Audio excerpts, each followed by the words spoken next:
You not New York if you don't dance when the call blasts. It's time to turn up the New York culture podcast. From music to culture to fashion lane. From the sports to the food to showtime on the train. And what's that? It's the New York culture podcast. And what's that? It's the New York culture podcast. And what's that?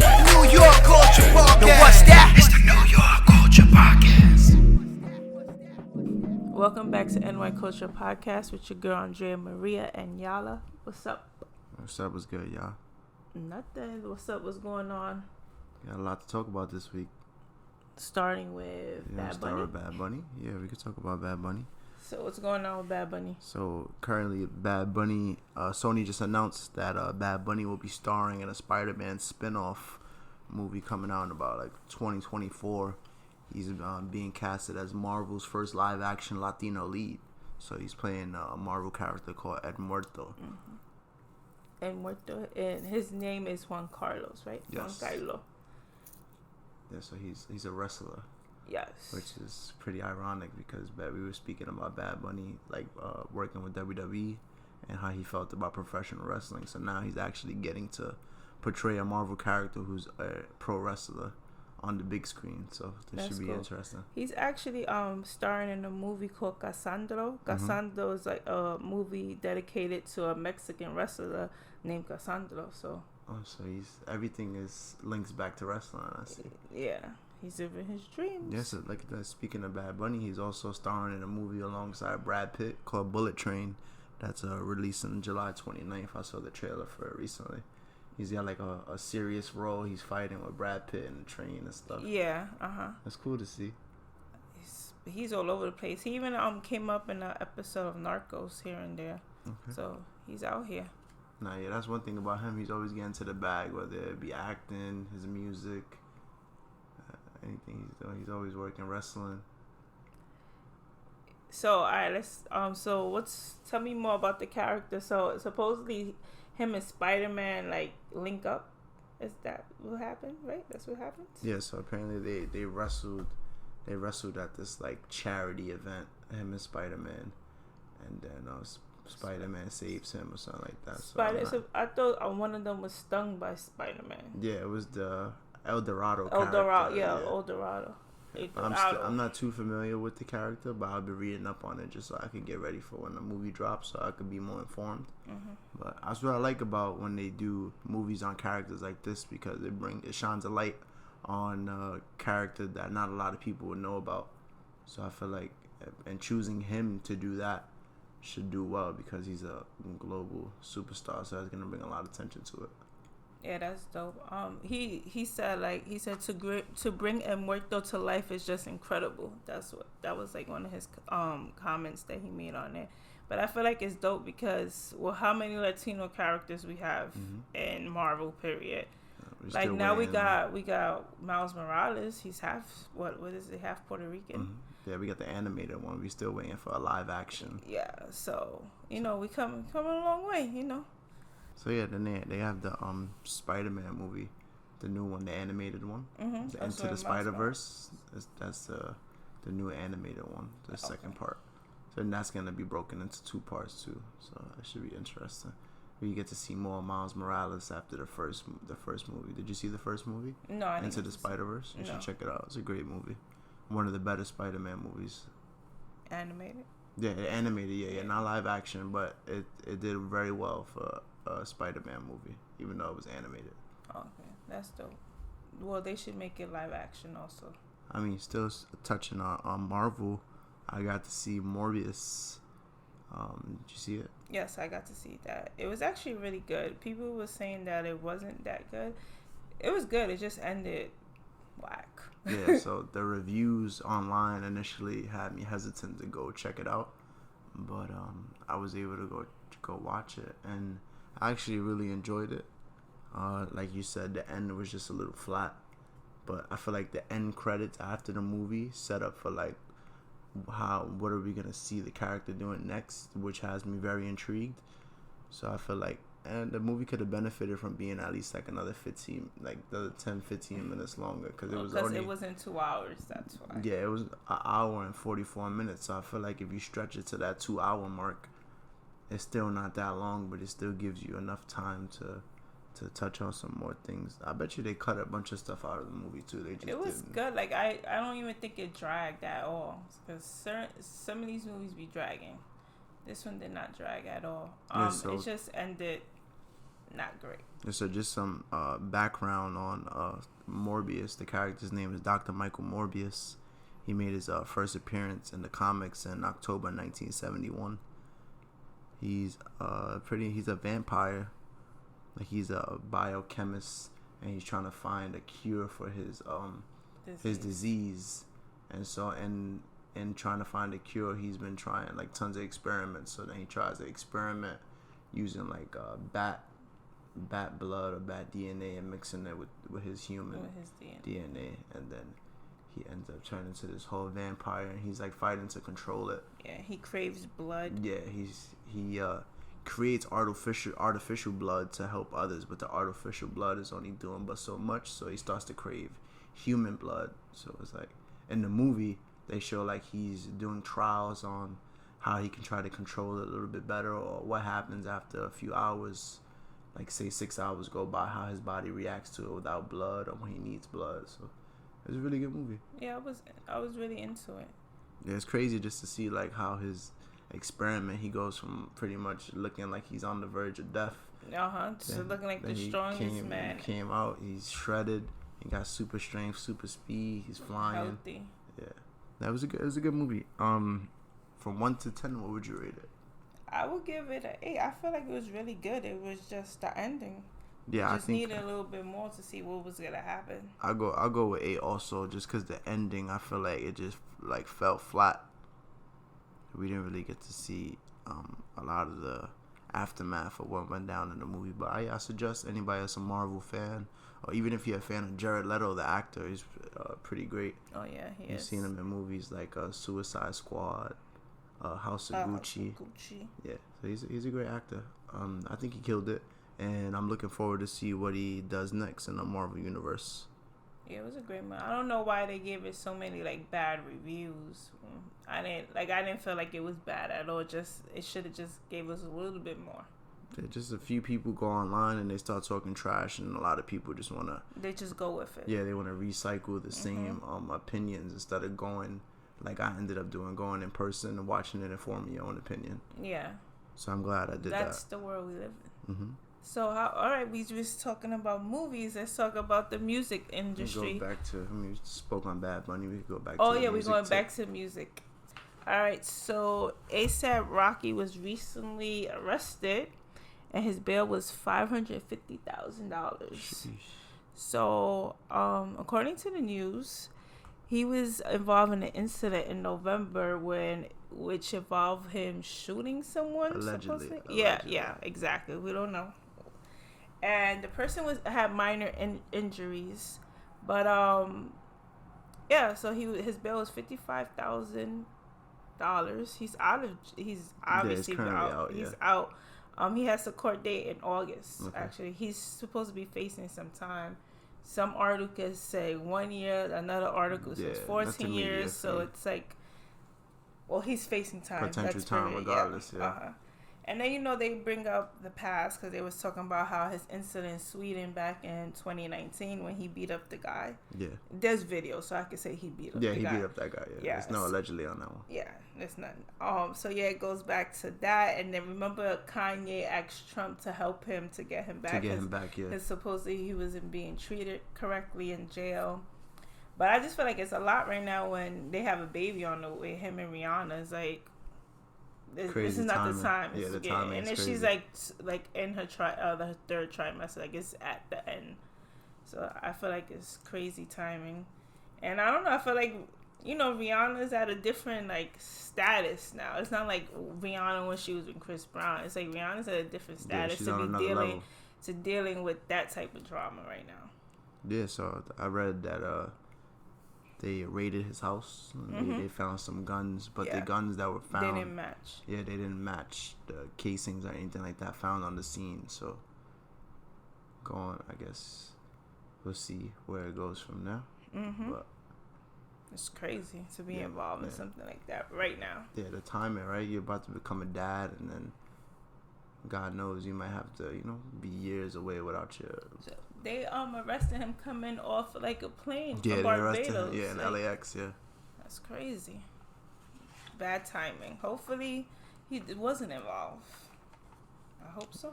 Sometimes it's like that. Like the people you surround yourself with, like you necessarily. Let's say like even if you as an artist, like you got an entourage, you got people that's gonna ride for you. So if you get into like an altercation, they're gonna have people that's willing to take it to the violent tip. You know what I'm saying? Just to defend like their peoples.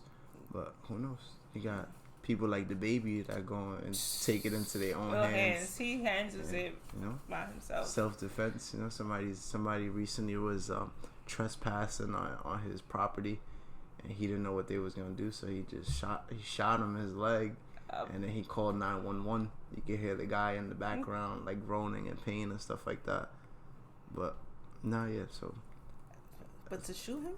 Yeah, like, it's kind of crazy. Yeah. But the baby's been they trying He's been involved in a lot of things. They trying to cancel him. They keep bringing up videos of shootings from the past and all this stuff, but and he doesn't make it better. Yeah. But I feel like he don't shy away from it. Like he don't like it comes out and he like hides from it. I feel like he addresses it, and I feel like he be benefiting off of it because it's like people gonna want to listen to him more and see what's happening next, or what is it going to be the repercussions from the videos and the stories and the stuff like that. There's a lot of people when you're famous praying on your downfall. So, well, he does a lot of stuff that isn't that nice. So I don't know if they praying for his downfall. I think he's looking for it himself. How about baseball? Let's talk about sports. So the Yankees, last week I was talking crazy about them. We're talking my language now. Huh? I said we talking my language now. Let's get on the sports tip. Yes. So the Yankees last week, I was talking crazy. Like they need to get it together. They got it together. I can say that. The bats are clicking. Yes. They're on a 9-game winning streak right now. That's the longest in MLB right now. I mean, no, the second longest because no, it is actually. It's 9. It's the longest in the MLB right now. They doing their thing. They're doing it. They're 16-6, the best record in baseball. Yeah, 4 of the last 7 games, you scored double digits and runs. Everybody seems to be, settling in. I mean, the guys we got on the team, from top to the bottom, we got a bunch of hitters. Like, it's good to see somebody like Joey Gallo waking up a little bit. Like he had like 2 home runs in the past couple games. Anthony Rizzo is on fire. Yes, he is. Right now, he just had a game where he had 3 home runs. Then he hit another home run. I think he has like 8-9 home runs on the season. So I'm glad. Judge is hitting. Yeah, Judge just hit 2 home runs in the game today. Yeah. Yeah, I think he has like 7 home runs in a couple of days. Yeah, he wants his money. He ain't playing. He wants his money. But it's crazy how like the beginning of the season, like how everything can switch so fast. And within 1 week, last week it was like, yo, what's going on with the Yankees? This week is like it's the end of April. The end of April with the best record in baseball. Yeah, so all it takes is I feel like just a few games or like a series, just like where we swept that series with Cleveland, the Guardians. Yeah. It just takes. I'm just saying, we went to that game, so we started the winning streak. Yeah, it just takes something like that, and you just got to carry that momentum over into other games. Garrett Cole's actually going out there, pitching decent. Severino's pitching decent. I think I feel like they got a little edge after that Baltimore series also. It's because they should have won that series. Took care of business the first time around with Baltimore. What we did this time is what we should have did to them last time. Yeah. Baltimore's on the come up. They got a couple of good dudes. They're not as whack as a lot of people portray them to be. Even though they are last in our division, but still. And today was their 7th comeback win this season. That's like the second most in the league right now. That's the story Pirates of have us. 8. Yeah, it's a story of us right now. We got to fight from behind. But I like it like that. I feel like it shows that they're never out the game. Like they're in it. And I like to come from behind wins. For me, it's better instead of them being like a 10-0 win. Nah. You got to fight for it. Yeah, I like that because it keeps you in the game. But we can't get complacent and just think like we could just be giving up so many early leads and depend on our bats all the time. Like, nah, we got to go out there Everybody got to do their job. Pitching, defense, we got to hit. They've been doing, but I feel like they've been more patient at the plate. Also, it hasn't been like what they were doing a couple of weeks ago, just swinging for the fences. That's what they were doing. Yeah. So interesting fact I ran into on Twitter: the Yankees scored 10 or more runs only 5 times in 2021, and we've done that in like 4 of the last 7 games. So hopefully that's a good sign for things to come. Hopefully we keep it rolling, and you know. New York is looking good right now. The Mets looking good on the other side. They didn't end the month with a better record than us. I'm just saying. They had it last week, though. They had it. They had it last week. But they ain't got it no more. The Yankees got it. Yeah. So right now, the Mets are 15-7, and their last 10 they're 6-4, and in our last 10 we're 9-1. So. We're pretty much us in Minnesota. Minnesota also 9-1 in their last 10 games. Doing good. Yankees looking good. Yeah, the Mets look good too. The Mets are. They got Scherzer, Max Scherzer. He's the dog. They pitched a combined no-hitter. The second no-hitter in franchise history. The first combined no-hitter in franchise history. So you want to hear a fun fact? I was at the first no-hitter with Johan Santana. Okay. But can I? I always have a but. Okay. No, I don't like the new rules in baseball and all of this stuff. So, like, I understand they got a combined no-hitter, but I feel like it doesn't hold the same weight as one person getting a no-hitter. And it's like, is that even going to exist anymore? Like, I don't think pitchers go that far anyway. No one is willing to risk it like that anymore. That's because we saw Clayton Kershaw, too, with the Dodgers. His first start, he went deep, and I think he had a perfect game going. And they ain't even keep him in. They pulled him because they were at his pitch count. I feel like we're so worried about stats and all of this stuff, and it's taking the fun out of baseball. I'm gonna continue saying that. You gotta look out. You gotta look out for the pitchers in the long run. You need your starters, and that's what you got a good bullpen for. So if you could give me at least 5-6 strong innings, then we could go to the bullpen and end it out like that. I understand. Like, and I know, like, after a no-hitter, people ain't the same like that season. But I just feel like it also just takes the fun or the history. Like, we're never going to see a no-hitter anymore, like, from one pitcher. That's never going to happen. We're never going to see a perfect game anymore from one pitcher. I mean, yeah, it'll happen, but... Doubt it. They taking out these pitchers don't even go 7 innings anymore half the time. I mean, at the end of the day, it's still remarkable. I'm not saying it's not. Not everybody's going out there and holding the opposing team to 0 hits, let alone one pitcher keeping you to 0 hits. It's a team effort more than one pitcher coming together and freaking coming down and shutting down the opposing team and coming out with the win. So I think it was impressive and good for them, but they still not better than us. So. Not like I understand what you're saying, but I just feel like that. What used to happen before is not gonna happen anymore. We're not gonna have a perfect game from one person. We're not gonna have a no-hitter from one person. So I just feel like sometimes take the fun out of it.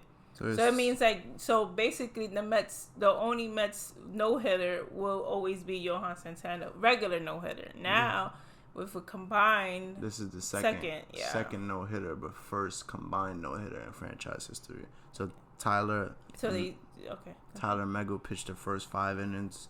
Drew Smith pitched for an inning and 1/3. Seth Lugo, he pitched for 2/3 of an inning, and then Edwin Diaz came and finished it off with 1 inning, closed it out. Edwin Diaz, it's Puerto Rican. Yeah. But yeah, it's cool. I'm not gonna say it's not cool, and I'm not trying to downplay it. I just felt like we never gonna have those anymore. I think the game's evolving. Things are going to change. Everything's not going to be the same it was back in the day. Like, a lot of people that came up on the way baseball was back in the day, or sports in general, like, things are way different around the sports world, like football, baseball, basketball. They try to change so much. They try to make it, like, more entertaining, or they try to protect the players more, try to keep them healthy more. Shortening the games, I feel like. You got to think about it, too. It's a long season for baseball. So it's like, yeah, it's cool if my pitcher goes out there first start of the season, he could go deep and hopefully he could give us 9 innings. But we got to think long term. And a lot of some of these guys that are older, definitely I could understand more why you would go to the bullpen. If it's a young dude, all right, cool. But somebody like Scherzer, or somebody like, not sure. I mean, Scherzer could still go but deep into the game. 5 innings though. 5 innings. Nah, I feel what you're saying, but 5 innings. there's a lot of stuff to take into consideration. A lot of these guys be having pitch counts. So once they get to that pitch count, it's like even if they're looking good or whatever, they're straight ready to pull them. So I don't know. I'm not feeling it.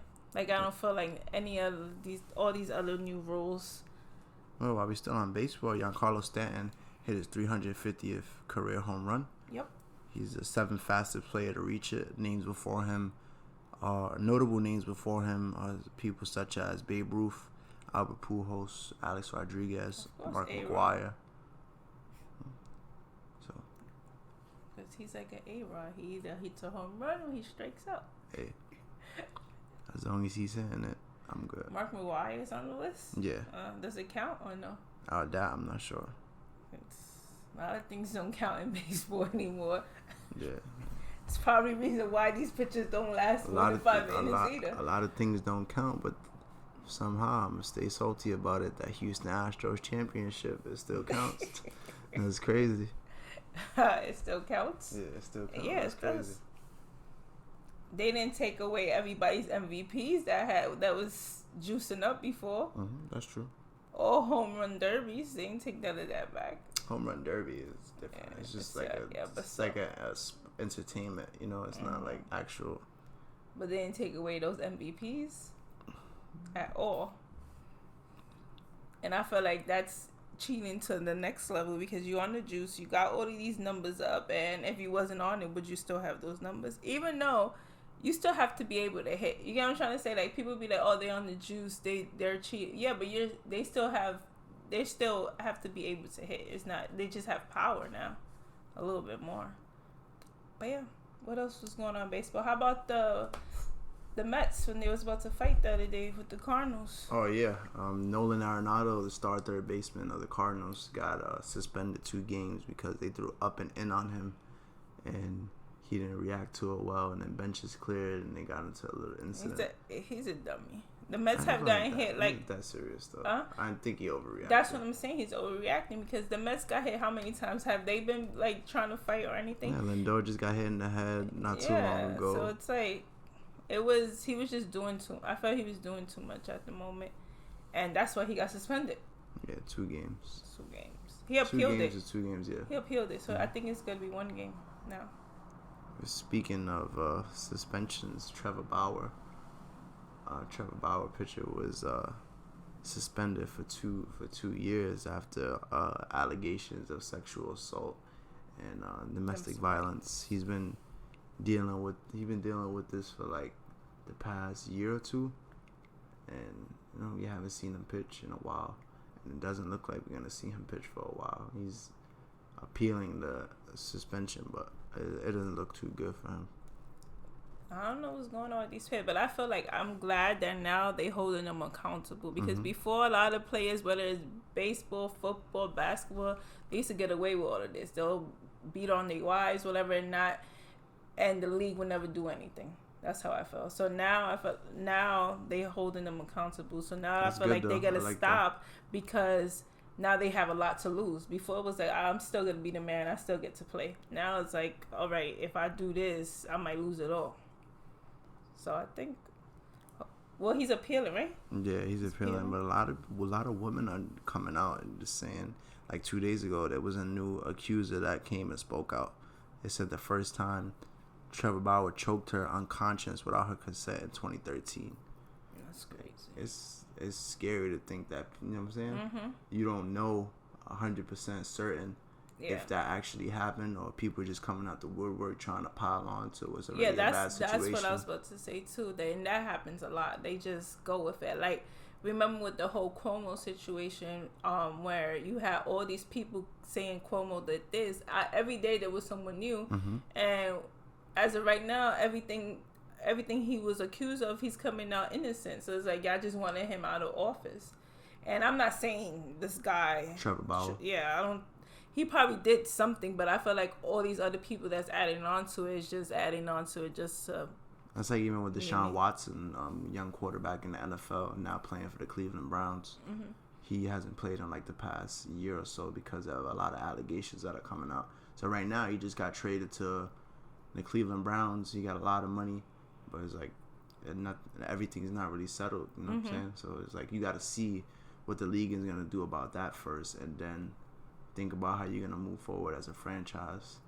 I think it puts teams in a tough situation, but everybody's replaceable in sports. There's always somebody ready to take your job. So yeah, I don't think But these allegations are crazy. But matter of fact, going back to Rihanna, how about the guy who tweeted that ASAP was cheating on Rihanna with her stylist or something like that, and then he came out and said that it was a lie. Like, why would you even do that? Like, who has the time to even do that? Mm-hmm. It's crazy. Anybody can say anything, and it will be held to a standard. That's what I'm saying. There's a lot of allegations and stuff like that, but we need physical proof. Like, nobody's trying to discredit your experience with whoever or whatever went down, but if you're gonna take it to court and you can do all that, I just feel like you should always have the proper evidence, have the proper proof. Don't just go out there on he said, she said, or like this Columbus woman going back to Trevor Bauer's Columbus woman shared photos and screenshots of text messages claiming that she had a relationship with him, and one screenshot shows a text showing his name in which she allegedly wrote, "I want to smash you while you're completely unconscious." So that's crazy. I mean, yeah, that's crazy. That's crazy, yeah. So it's the longest suspension in the history of the league's domestic abuse and sexual assault policy.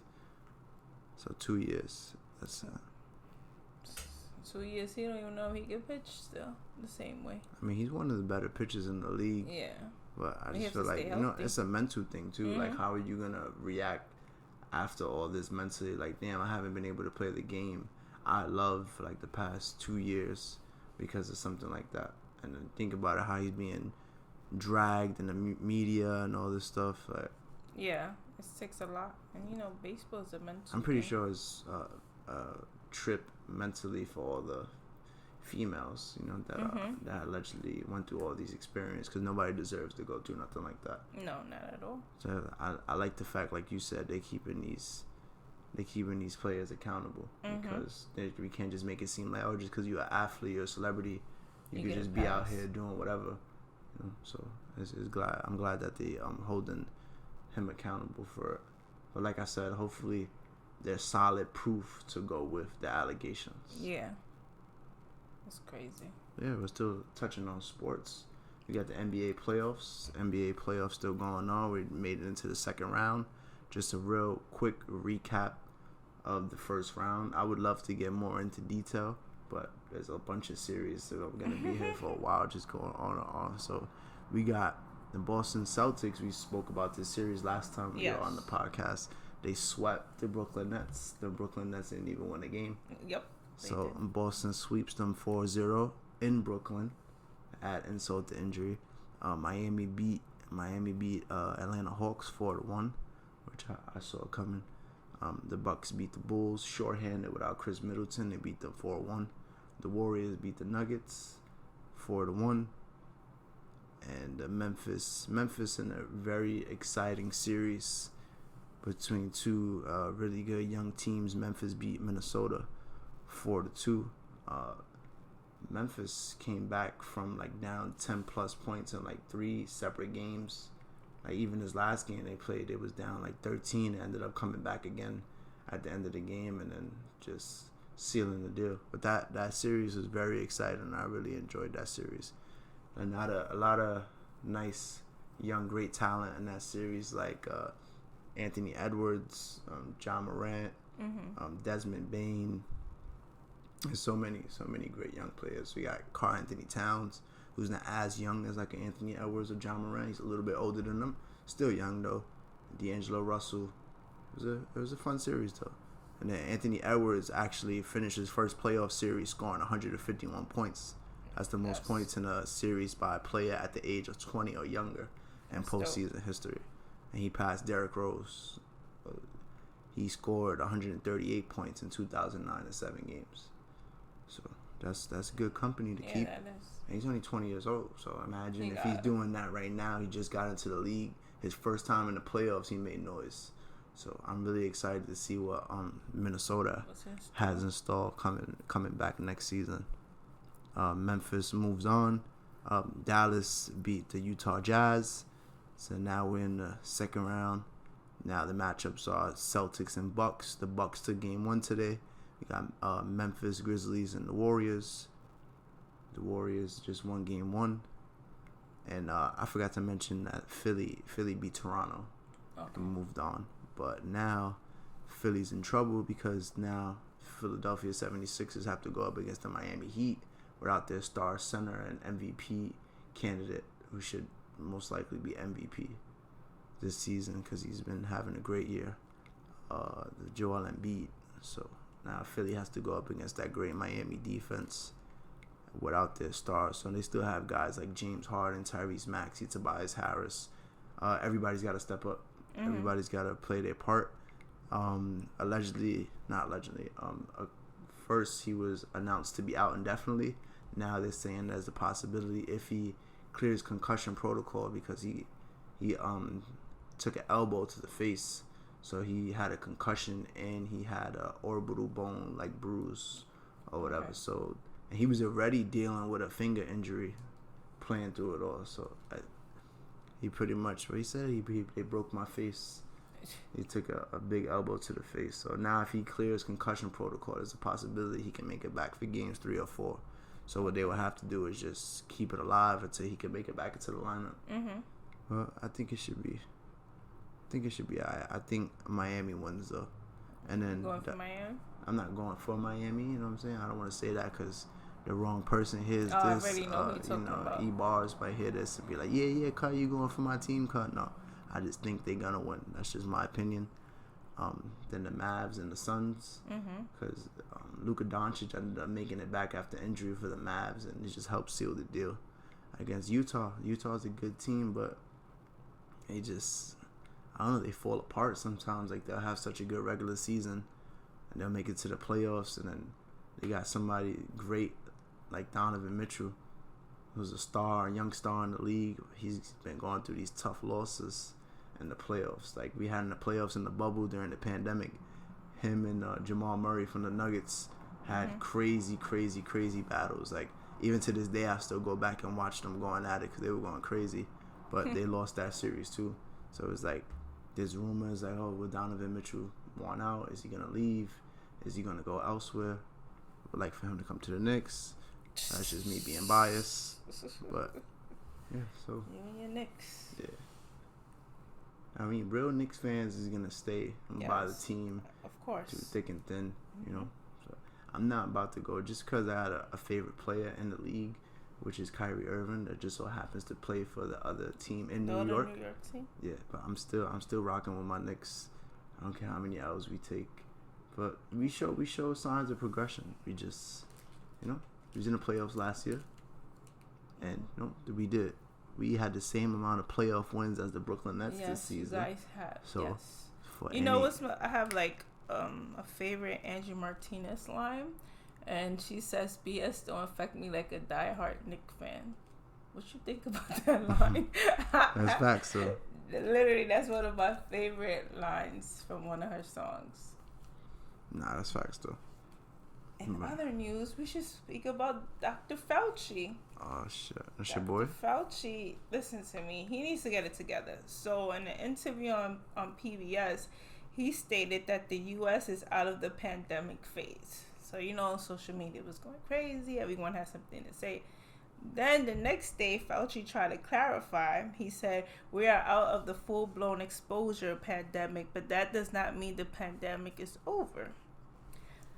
I just feel like pandemic is not over because numbers are going up in New York.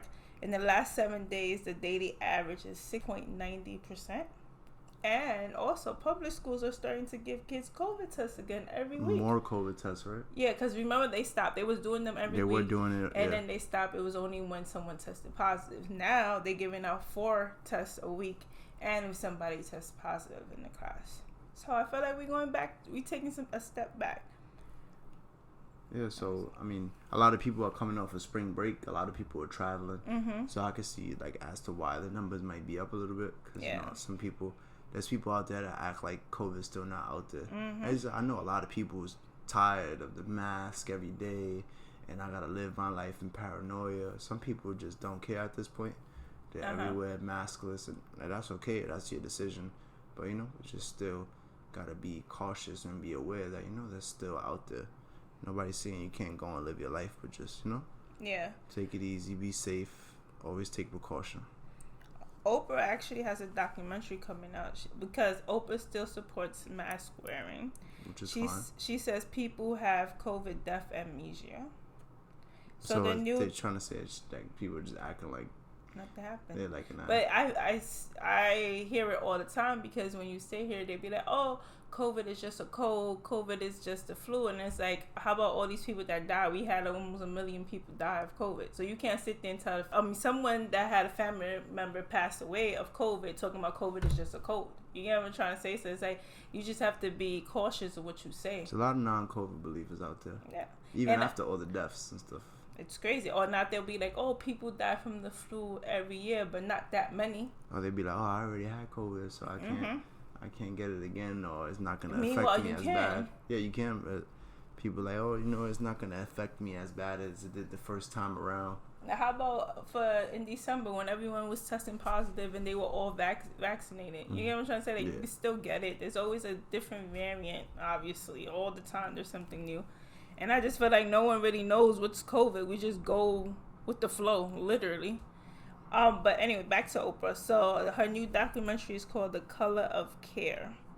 The documentary will address like the racism with healthcare and COVID. She believes she definitely believes in like the mask wearing and that everyone has forgotten about all the deaths, like I stated before, and I agree with her. Definitely agree with her because I wear my mask everywhere all the time. Yeah, I was just gonna ask you like what's your like how you feel about. I mean, I personally already know your answer, but just for those that are listening, how do you feel when it comes to wearing masks and stuff like that? I wear my mask all the time, and I just know it works because before the whole pandemic, I will always be sick. I will always have something that someone had. I work with kids, so every time someone's sick, I'm sick. But because of wearing the mask, I haven't been sick. I haven't gotten sick like that. So I just feel like the mask does work and it does protect people. People just think, people are careless. And my thing is, if you want to be careless, not wearing a mask is okay. But at least wear the mask for someone else. Yeah. Like if you're going to see someone that's sick or someone or an older person, you should wear a mask. Just have some consideration for others. Yeah, like me, when I'm at work, I got my mask on all day. I'm taking it off to like eat or drink. But I ain't gonna lie, after hours, that mask be killing my ears. So if I'm leaving work, if I'm like walking outside, I'll take it off just to get a breather. But if I'm on like the bus or the train, or sometimes I'm in like a packed place, I feel like just to play it safe, I just be having my mask on. There's a lot of non-mask believers out there. Once the mandates lightened up, and like, oh yeah, screw this mask, I ain't wearing this no more. We wore it for long enough. I just feel like there's still steps we need to take to somehow get this world, quote unquote, back to normal. But we don't even know what normal is anymore at this point. We don't. But like these non-mask believers is like, and all the ones that be like, oh, I had COVID and it was nothing. Yo, I'm glad it was nothing to you. You get what I'm trying to say? Thank God you didn't have it that bad. And I just, like I said, they just need to have consideration for people who have family members who passed away. Yeah, and it's not like, oh, it's just a cold. You got me? Or people who's dealing with complications after it because of COVID. Yeah, there's what is it? It's long COVID. People still have symptoms after having it in the long run. A lot of people aren't fortunate enough to just get COVID and just not deal with any of the effects after. A lot of people get it and they still have to deal with stuff to this day. Yep, exactly. So I understand what Oprah is saying. I'm on Oprah's side when it comes to that. And I understand people are tired of the whole mask thing or whatever. To be honest, I think I'm used to the mask thing. Like, it's nothing anymore. Like, yes, my ears do start hurting after if I have it like the whole day. Yes. But it comes to a point that sometimes I'm walk somewhere into someone's house or whatever, my mask is still on. Meanwhile, maybe I should keep it on, but that's another story. It turned into like a wallet, like or like your house keys, or like you yeah, can't leave your crib without it. Exactly. That's the first thing I'm trying to get: my mask, my keys, my phone. That's what I get. But yeah. So even COVID's still affecting sports. I know it's a long conversation on like COVID stuff, but yeah, we done been through it and experienced it and witnessed it affect everything from sports to shutting down the world to them making new medical medicines and stuff like that to help battle it, or like pills and all these new stuff. Like, it's just crazy to see, like, there's a lot of people that's doing good right now with staying away from it, but it's still out there. I read something, I think Dr. Fauci was talking about, that his worry is that not enough of the cases are being reported. I believe it. And he feels like the more cases that are reported, anytime you go out and you test yourself or anything like that, it should be put in some type of system so we could properly put together the numbers and see what's the actual numbers right now, instead of like, because think of all the numbers we're getting like on the news or here. Think about that, but then think about how many of those cases are not being reported that could affect that number. Because now you have all these at-home COVID tests, but this is what they wanted. Because now if you want a COVID test, you have to pay, right? So y'all did these at-home COVID tests. If you test positive, who you reporting it to? You're not reporting it to anyone. Yeah, so fact. There's probably a lot of people out there with COVID, and then you have the ones that don't care, that's going to be outside with COVID and giving it to the rest of the world. So of course, and I feel like before they weren't like getting all the numbers correctly also, because sometimes if they like, if you felt like at the beginning, if you felt sick or whatever, they used to just tell you to stay home for 2 weeks. Yeah, to quarantine. So it wasn't like they were reporting it either. Damn, I'm so happy. I'm not to just say it like that, but I'm so happy I don't got a quarantine. Those quarantines sucked. I was in the house for like 10 days, with just me, my mom, my sister, my step pops, and just I was in my room most of the time, like being antisocial, just locked in, playing the video games, watching sports. It was like, damn, after a while you run out of stuff to do. It's like, damn, I'm trapped in this house another day. Like, I felt at first when I got it, it was like, I think it was more a mind game. Then after, I was just chilling, like, okay, I'm home. I ain't doing nothing. Like, it wasn't too hard. And it was like, because I was already home from the whole like, you got me. It was like, I got it towards the end of 2020. So it was like, I was already used to being home the whole time and not going anywhere.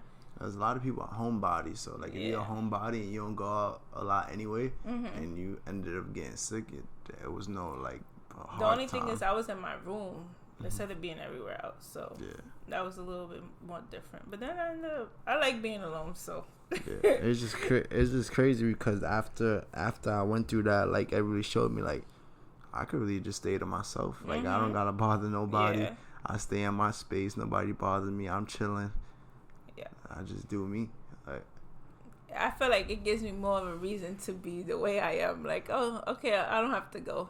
You got it? Like, because I don't want to be around. The pandemic was like a gift and a curse in a way. Yeah, like, it was. I say it all the time. It really made you appreciate your family members and friends. You know, because as people that went a year or 2 years on holidays, not even being able to spend it with their families after spending the holidays with their families their entire life. Like, everything's changed. Like, we celebrating birthday parties.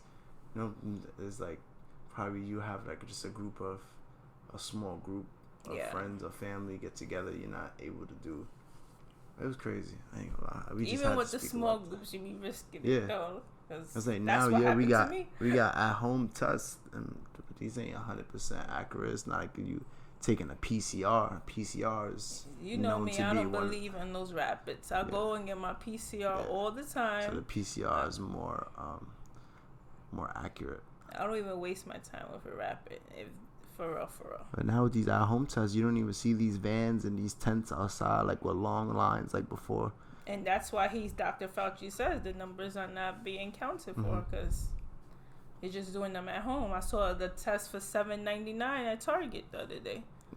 They give them out for free at work, so I just been stockpiling them at the crib. You never know, one day I might have to flip them. You know, it might be a hot item on the market. Oh, like it was in December? Yeah, or it's just good. Yeah. It's just good to have them. I still like to just it's test good myself at the here end of and the there. day, it can also like let's say if you test positive there, but then your PCR is negative, but that shows that you have some type of rival infection or something. So, because it's it's not a COVID test, it's a viral test or whatever. Yeah. But I think I think we touched on a lot. We ended with COVID. COVID is always a topic. Yeah. We could talk about that for days and days. Especially me. Yeah. But I was being nice today. But yeah, before we sign off, I just want to remind everybody that you could find the NY Culture Podcast on all platforms. You could download it on Apple, Spotify, Google Play. And if you follow at NY Culture Podcast on Instagram, you could click the link tree. Link is in the bio. And it'll show you everywhere that the podcast is available. Just make sure you download the show. If you want, to subscribe to the show so you get all the new episodes weekly. And if you have the time, you could see if you could leave a rating, leave a review. That'll help. But yeah, that's it. That's it for right now. We catch y'all next week. Thanks for tuning in. And that's it for your boy YALA. I'm out of here. You out of here? Yeah, it's a wrap. Over and out. You not New York if you don't dance when the call blast. It's time to turn up the New York Culture Podcast. From music to culture to fashion lane. From the sports to the food to showtime on the train. And what's that? It's the New York Culture Podcast. And what's that? It's the New York Culture Podcast. And what's that? New York Culture Podcast. And what's that?